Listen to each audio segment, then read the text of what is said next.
एक दिन महाराज युधिष्ठिर ने भगवान श्री कृष्ण से कहा, हे प्रभु, कोई ऐसा उत्तम व्रत बतलाइए जिनके प्रभाव से मनुष्यों के सांसारिक क्लेश दूर हो, के धनवान पुत्रवान हो। यह सुनकर भगवान बोले, हे राजन, तुमने बड़ा उत्तम प्रश्न किया है। मैं तुमको एक पौराणिक कथा सुनाता हूँ, ध्यानपूर्वक सुनो।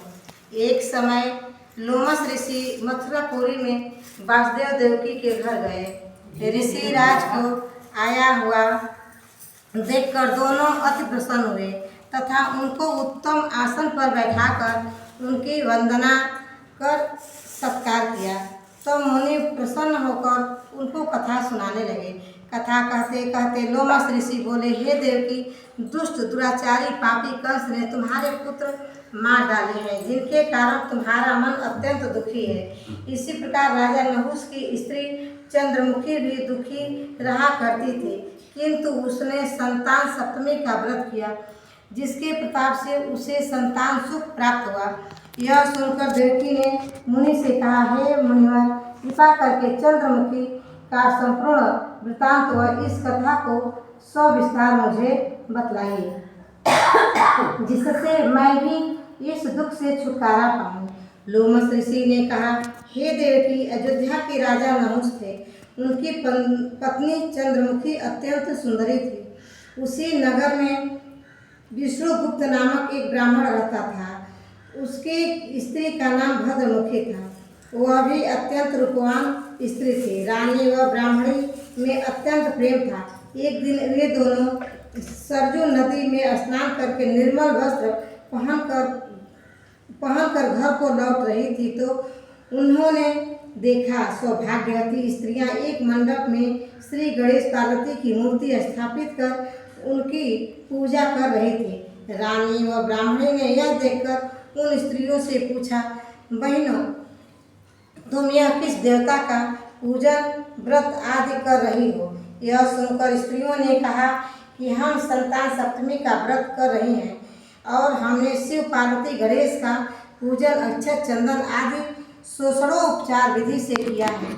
यह सुनकर रानी व ब्रह्माणी भी इस व्रत के करने का मन में ही संकल्प करके घर वापस लौट आए। ब्राह्मणी भद्रमुखी तो इस व्रत को नियम पूर्वक करती रही, किंतु रानी चंद्रमुखी राजमत के कारण कभी इस व्रत को करती, कभी भूल जाती। कुछ समय बाद वे दोनों मर गए। दूसरे जन्म में रानी ने बंदरिया और ब्राह्मणी ने मुर्गी की योनि पाई।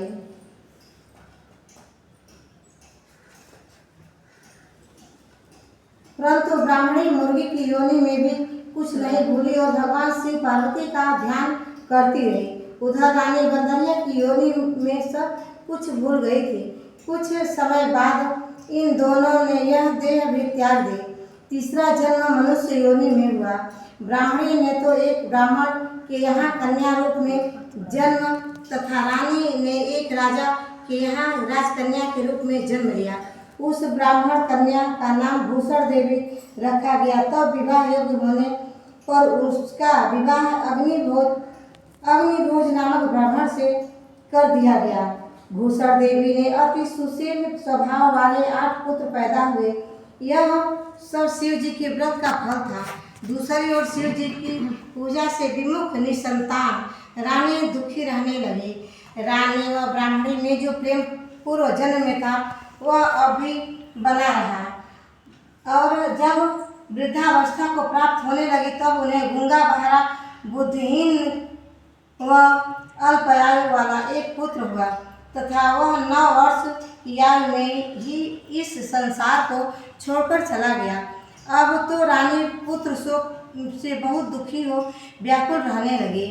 देवयोग से भूषण देवी ब्राह्मणी रानी के यहाँ अपने सब पुत्रों को लेकर पहुँची। रानी ब्राह्मणी के इस वैभव एवं 8 पुत्रों को देख उसने मन में ईर्ष्या करने लगी। उस ब्राह्मणी ने रानी का दुख दूर करने के लिए अपने 8 पुत्र रानी के पास छोड़ दिए।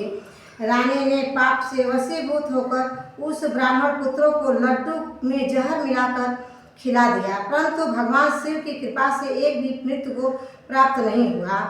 जब भूषण देवी भगवान की पूजा सेवा से निवृत्त होकर वहां आई तो रानी ने उससे कहा, मैंने तेरे पुत्रों को मारने के लिए लड्डुओं में विष मिलाकर खिला दिया, परंतु इसमें से एक भी न मरा। तूने ऐसा कौन सा दान पुण्य व्रत किया है जिसके कारण तेरे पुत्र भी नहीं मरे और तू नित्य नए सुख भोग रही है? इसका भेद मुझे निष्कपट कह, मैं तेरी बड़ी ऋणी रहूंगी। रानी के ऐसे वचन सुन ब्राह्मणी ने कहा, रानी, मैं तुम्हारे 3 जन्म का हाल कहती हूँ, ध्यान पूर्वक सुनो। पहले जन्म में तुम राजा नहुस की चंद्रमुखी नामक पत्नी थी और मैं ब्राह्मणी थी। हम अयोध्या में रहते थे और मेरा तुम्हारा बड़ा प्रेम था।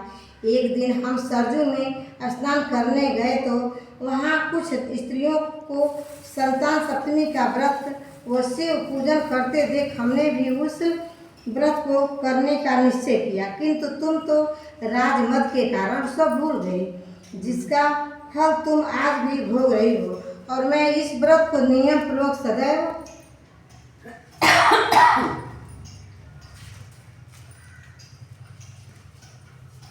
किया और आज भी करती हूँ। दूसरे जन्म में तुमने बंदरिया और मुझे मुर्गी की योनि मिली। शिव जी की कृपा और व्रत के प्रभाव से मैं भगवान स्मरण को इस जन्म में भी न भूली और व्रत को नियम पूर्वक करती रही, और तुम अपने उस व्रत संकल्प को इस जन्म में भी भूल गई। मैं समझती हूँ कि तुम्हारे ऊपर यह जो भारी संकट है उसका एकमात्र यही कारण है, इसलिए मैं तो कहती हूँ कि तुम अभी से इस संतान सप्तमी के व्रत को करो, जिससे तुम्हारा यह संकट दूर हो जावे। लोमस ऋषि बोले, हे देवकी, इतना सुन रानी ब्राह्मणी के चरणों में पड़कर क्षमा याचना करने लगी और शिव पार्वती की अपार महिमा की गीत गाने लगी। उस दिन से रानी ने नियमानुसार संतान सप्तमी का व्रत किया, जिसके प्रभाव से रानी संतान सुख भोग कर अंत में शिव लोक को गई।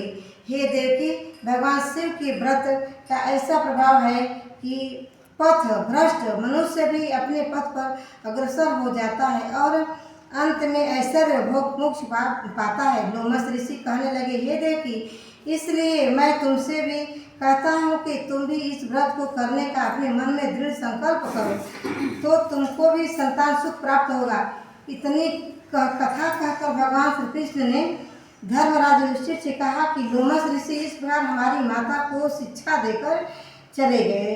ऋषि के कथनानुसार माता देवकी ने इस व्रत को किया, जिसके फलस्वरूप मेरा जन्म हुआ। यह व्रत विशेष रूप से स्त्रियों के लिए कल्याणकारी है, परंतु पुरुषों को भी समान रूप से कल्याणदायक है। इस संतान सुख देने वाला वह पापों का मोक्ष नाशक उत्तम व्रत है, जिसे स्वयं करें और दूसरों से भी करावें। जो नियम पूर्वक इस व्रत को करके भगवान शिव पार्वती की सच्चे मन से आराधना करता है, वह अंत में शिवलोक को पाता है। बोलो श्री शंकर भोलेनाथ भगवान की जय, पार्वती की जय, भगवान की जय, कार्तिकेय जी की जय।